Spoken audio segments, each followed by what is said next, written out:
आप सभी स्वस्थ रहें, खुश रहें, इसी कामना के साथ एक बार फिर से आप सभी का हमारे चैनल डेली एस्ट्रोलॉजर शशि में हार्दिक स्वागत है।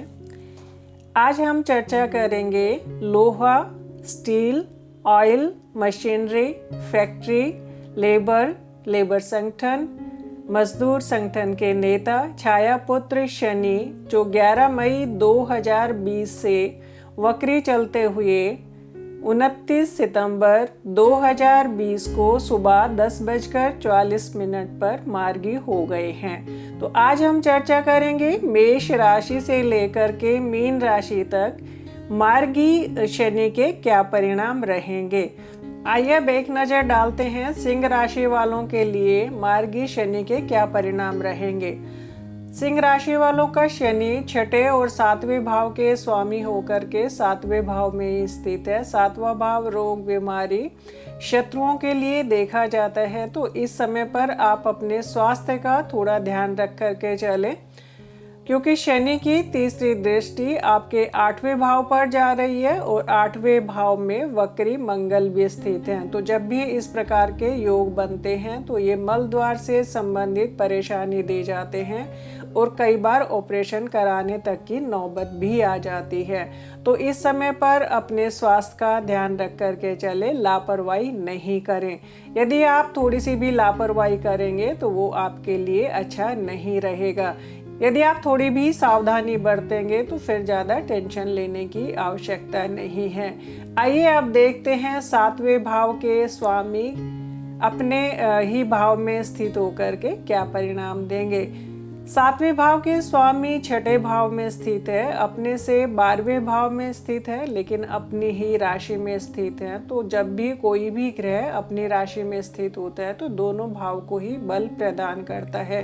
तो इस समय पर जिन जातकों का विवाह नहीं हुआ था तो विवाह के योग भी बनाता है, या जब वक्री चल रहे थे 5वें भाव से संबंध बन रहा था तो जीवन साथी से यदि कुछ मनमुटाव चल रहा था तो उससे भी आपको छुटकारा मिलेगा। वक्री शनि के दौरान जो आप अपने बच्चों को लेकर के या धन को लेकर के मानसिक तनाव से गुजर रहे थे तो उससे अब आपको छुटकारा मिल जाएगा।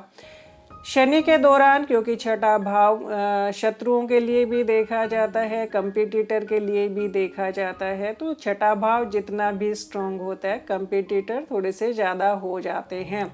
लेकिन यहाँ से शनि आपके पराक्रम भाव को देख रहे हैं और पराक्रम भाव में शुक्र की तुला राशि है जो कि शनि की उच्च राशि है।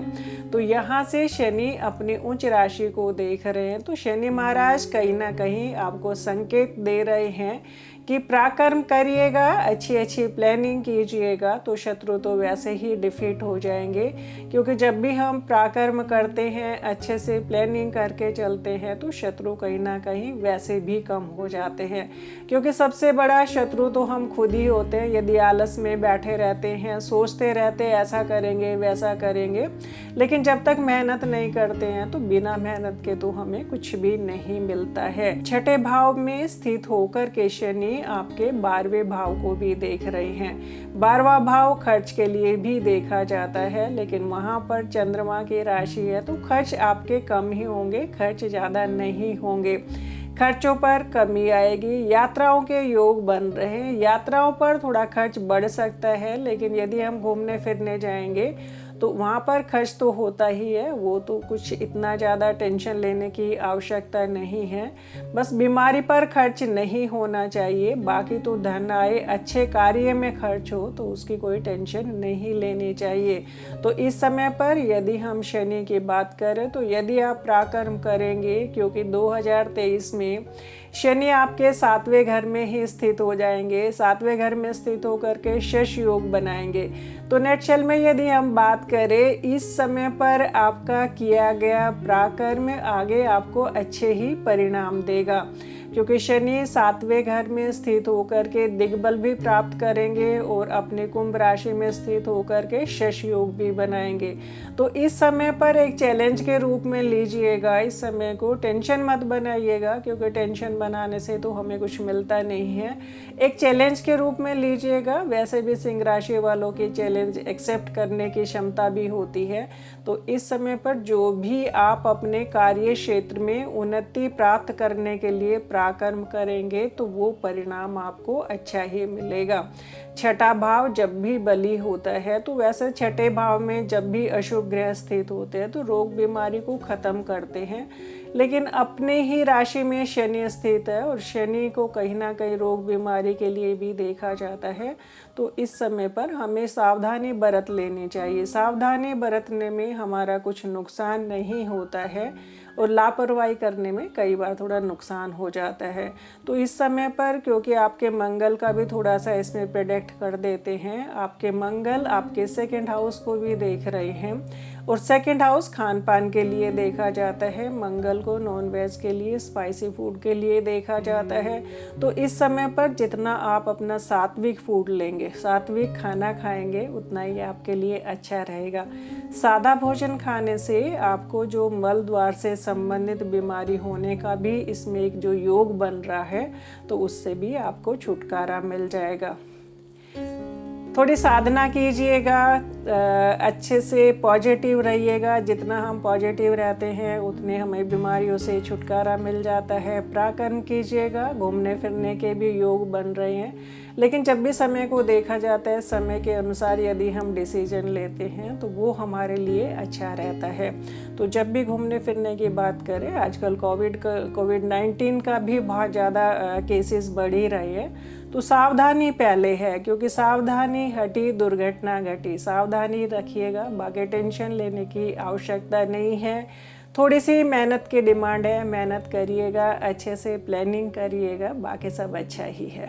आइए अब एक नज़र डाल लेते हैं कन्या राशि वालों के लिए मार्गी शनि के क्या परिणाम रहेंगे। कन्या राशि वालों के लिए शनि का परिणाम बहुत ही अच्छा रहने वाला है, क्योंकि पंचमेश अपने ही भाव में स्थित है।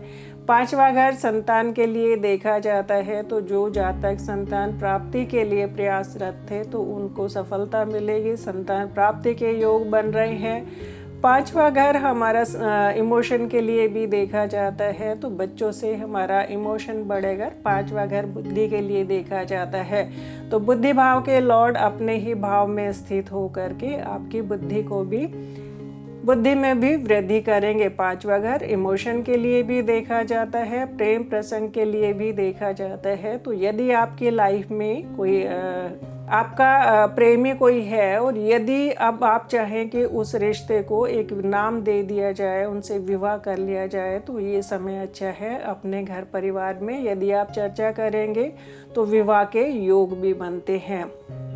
शनि छठे भाव के भी स्वामी हैं, लेकिन अपने से 12वें भाव में चले गए। छठा भाव रोग बीमारी शत्रुओं के लिए देखा जाता है, ऋण के लिए देखा जाता है। तो यदि आप पहले ऋणी थे तो अब ऋण मुक्त होने का भी समय आ गया है। शनि का गोचर बहुत ही अच्छा रहेगा, क्योंकि ये आपके व्यापार में भी वृद्धि कराएगा, धन लाभ भी कराएगा, क्योंकि 5वें और दूसरे भाव का भी संबंध बन रहा है। दूसरे भाव में शुक्र की तुला राशि स्थित है, जो कि शनि की उच्च राशि होती है, और 5वें घर में स्थित होकर के आपके 11वें भाव को भी देख रहे हैं। तो दूसरे 5वें और 11वें भाव का बहुत सुंदर योग बन रहा है। तो इस समय पर धन वृद्धि भी होगी, कुटुंब वृद्धि भी होगी, क्योंकि 5वां घर संतान के लिए देखा जाता है और दूसरा घर कुटुंब के लिए देखा जाता है। तो संतान आएगी तो कुटुंब वृद्धि भी होगी। तो कन्या राशि वालों के लिए तो शनि महाराज बहुत ही अच्छा परिणाम देने के लिए उत्सुक है, बस थोड़ा सा प्रयास कीजिएगा। जब भी गोचर अच्छा होता है तो हमें परिणाम भी अच्छे मिल जाते हैं। तो यदि आप स्टूडेंट हैं और पिछले काफ़ी समय से आपकी पढ़ाई डिस्टर्ब हो रही है या वक्री होने के कारण कहीं ना कहीं माइंड कंसंट्रेट नहीं कर पा रहे थे या थोड़े आलसी हो गए थे, सुख सुविधा का ज़्यादा आनंद ले रहे थे, तो समय आ गया है अपनी पढ़ाई पर माइंड कंसंट्रेट कीजिएगा। और शनि के अपनी ही राशि में स्थित होकर के जो आपको एजुकेशन में बिल्कुल शुभ परिणाम देने के लिए उत्सुक है, तो उसके परिणाम पाइएगा। दूसरे 5वें 11वें भाव का जब भी संबंध बनता है तो दूसरा 5वां भाव एजुकेशन के लिए भी देखा जाता है, क्योंकि दूसरा भाव हमारे संस्कार देखे जाते हैं, हमारा परिवार देखा जाता है। तो इस समय पर आपकी पढ़ाई में आपके परिवार द्वारा दिए गए संस्कार भी काम आएंगे और आपका कुटुंब भी आपकी पढ़ाई में हेल्प करेगा। यदि आपको हमारी ये वीडियो पसंद आई हो तो लाइक करें, शेयर करें, कमेंट्स करें। Thank you.